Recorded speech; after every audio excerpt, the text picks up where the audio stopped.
everybody, it's me, Splittable Infinitive. I'm in the kitchen right now. Also, don't worry about my hair. It's kind of like, it's not long enough to put in a ponytail, but it's long enough to get in my face, so I'm putting this weird thing on it because I'm about to cook. I've been cooking a lot more lately, and I'm gonna try out this recipe. I've never tried it before. And I'm gonna show you guys how to make it. And I'm gonna pretend like I know what I'm gonna pretend like I know what I'm doing, and I'm gonna show you how. So what I'm gonna do is I'm gonna make breaded stuffed chicken breast, stuffed with apples and cheese. Apples and cheese. Yeah, so I'm gonna go ahead and go through what you need to make this. First of all, you need a chicken breast. That's a chicken breast. You need a chicken breast. I already took mine out because I needed to thaw it. You need a thawed chicken breast. Don't try to do this with it frozen. You gotta take it out. Secondly, you need an apple. I'm gonna use a gala apple because they're sweet. They're like the sweetest apples you could possibly think of. They're great for baking. You need shredded mozzarella, and you need, no, that's cheddar. You need shredded cheddar, shredded mozzarella. I like to use mild cheddar because sharp cheddar is a little too like, oh, that's a little too zingy. I'm from Brooklyn. Okay, next you need vegetable oil. I promise this is vegetable oil. We just have it in a thing. Have olive oil right next to it. Probably want to use vegetable oil. You need flour. Flour for the breading of the thing. Bread. You need 3 eggs. This one's already cracked a little bit, so I'm going to use this one before it goes bad.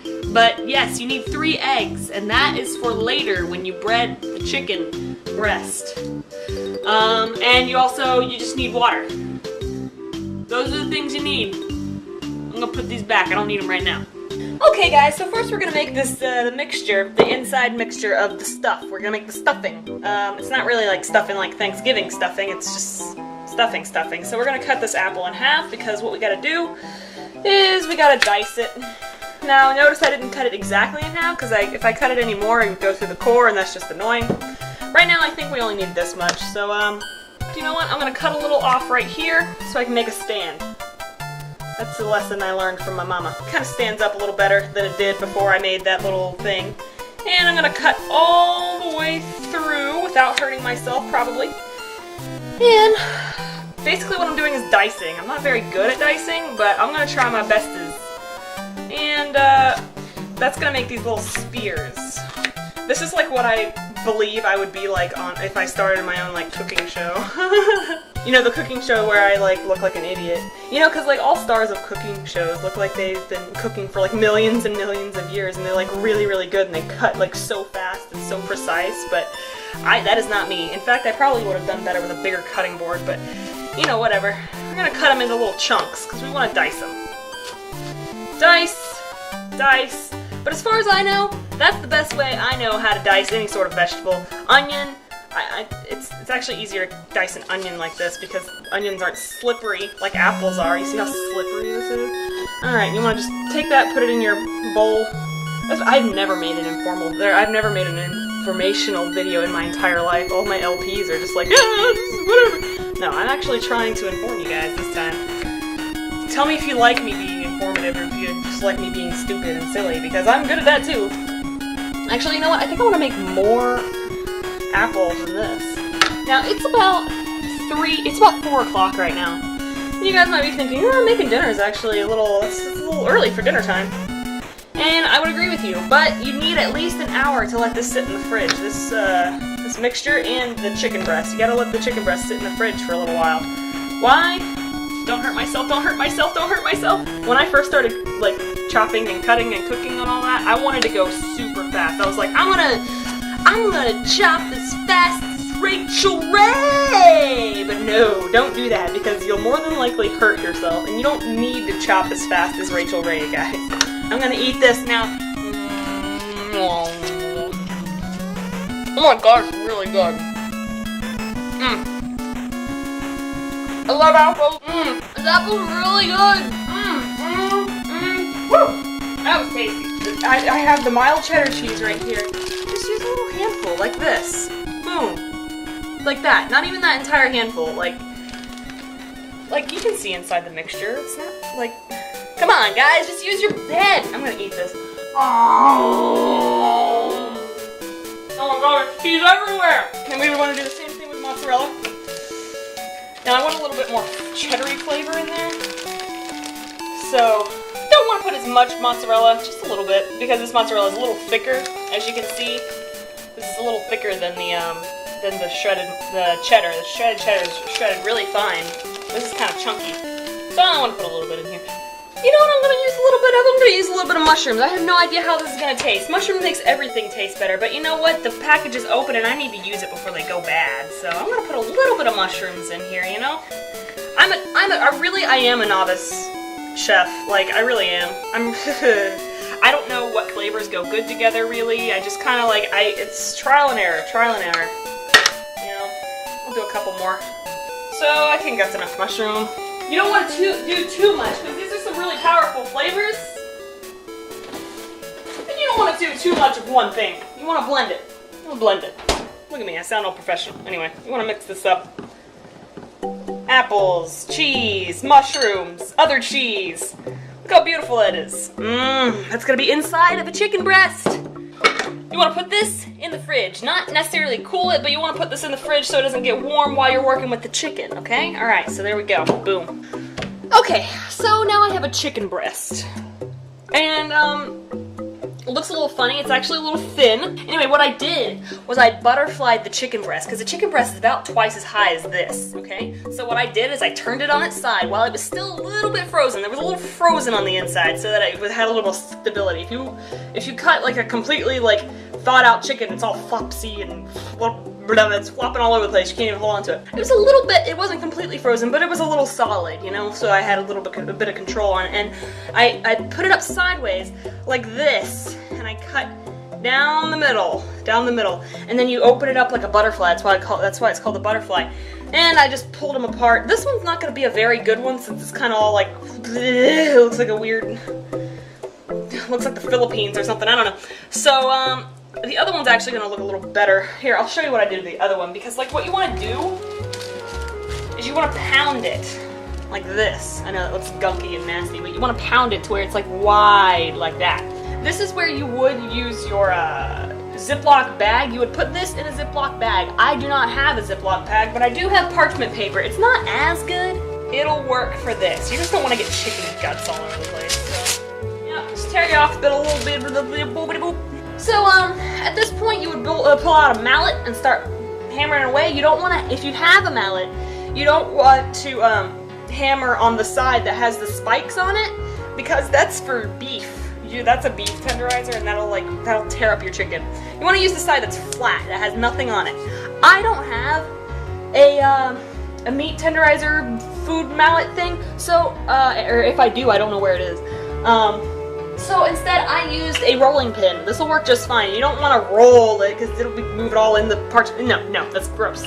You just like literally want to pound it with your rolling pin.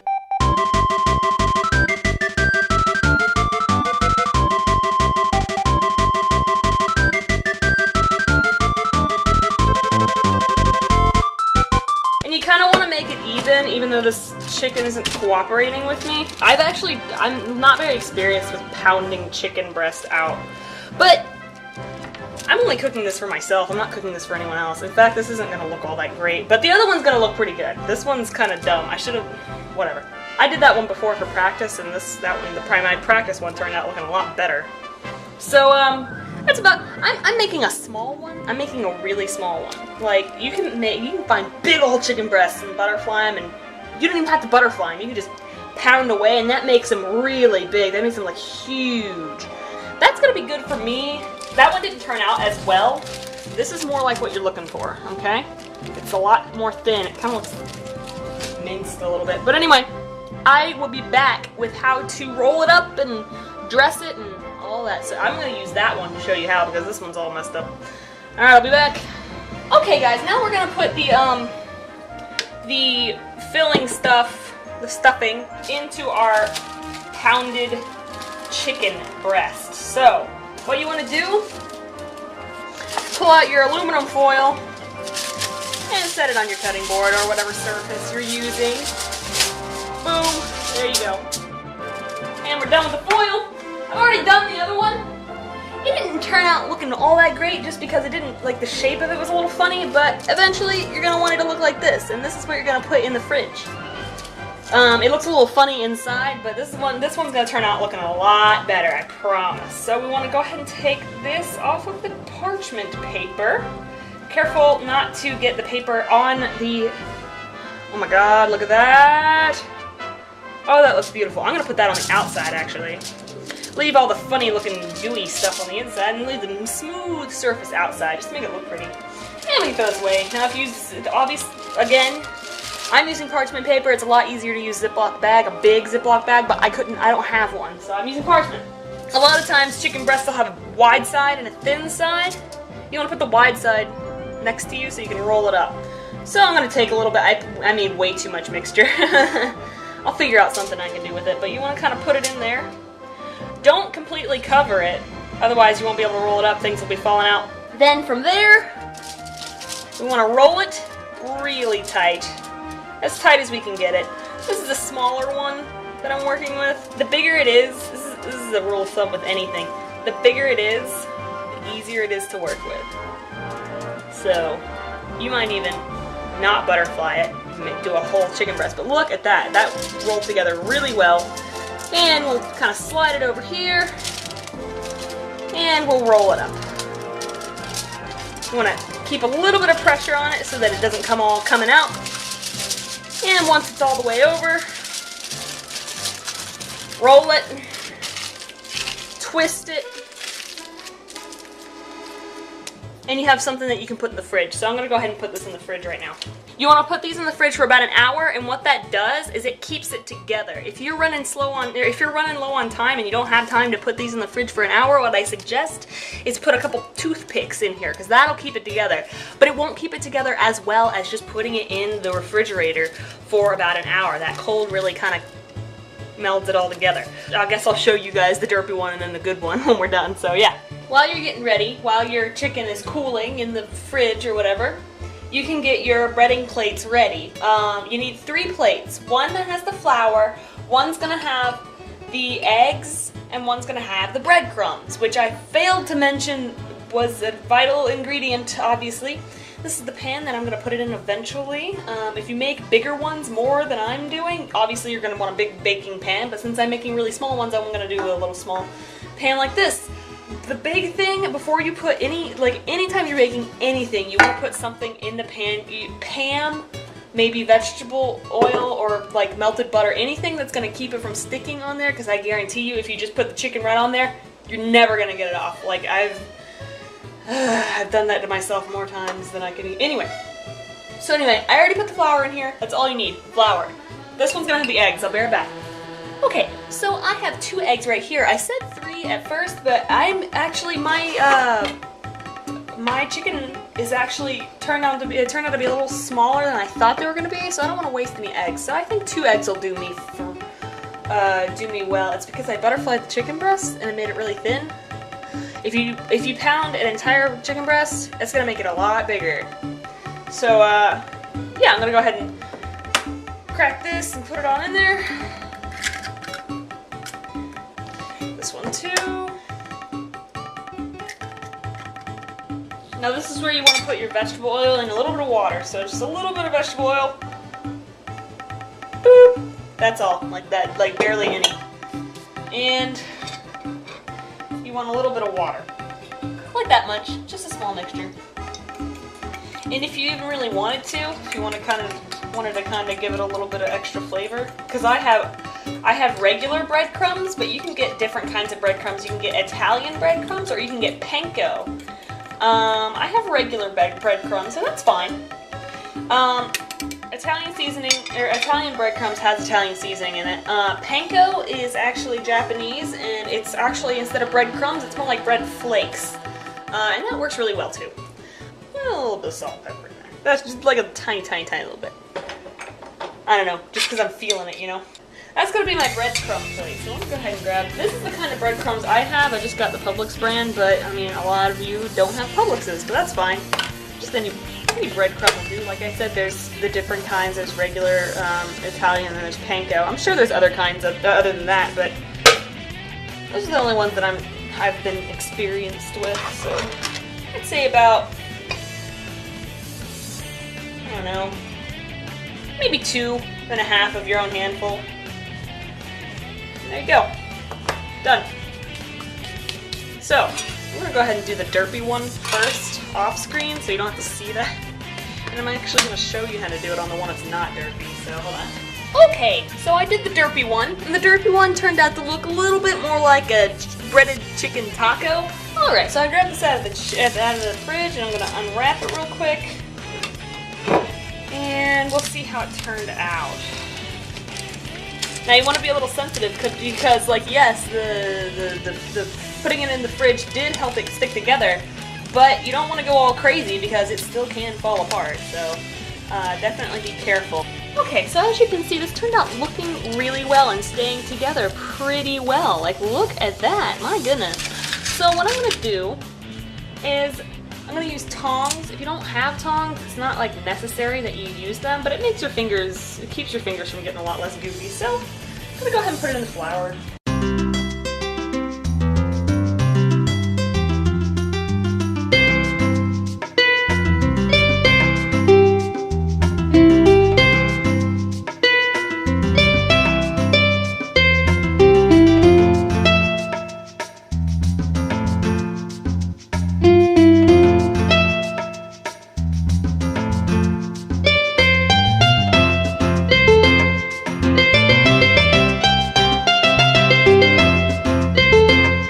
Again, you want to be really careful not to let it unroll like that. I think that's enough, and I'm going to set it in the pan that has the olive oil, the vegetable oil in it to keep it from sticking. I'm going to stick it with the seam side down so that it doesn't come unrolled. Here's chicken breast. Woo! That one's the derpy one, that one's the alright looking one. And I am going to set the oven on to, I don't know, I'd say 400, maybe 350, somewhere around there. I'm gonna pop it in. It takes about 30 minutes, 35 minutes. I should have preheated, but I didn't preheat because I'm a dummy. I'll show you guys how it ends up when we take it out. Alrighty guys, so this is what it ended up looking like. That's a side dish, it's just broccoli and mushrooms. There, and I just topped it with parsley and a little bit of shredded cheese. So, yeah, that's gonna be my dinner. That's gonna be my lunch tomorrow. Inside is gonna have some beautiful appley, mushroomy, cheesy goodness.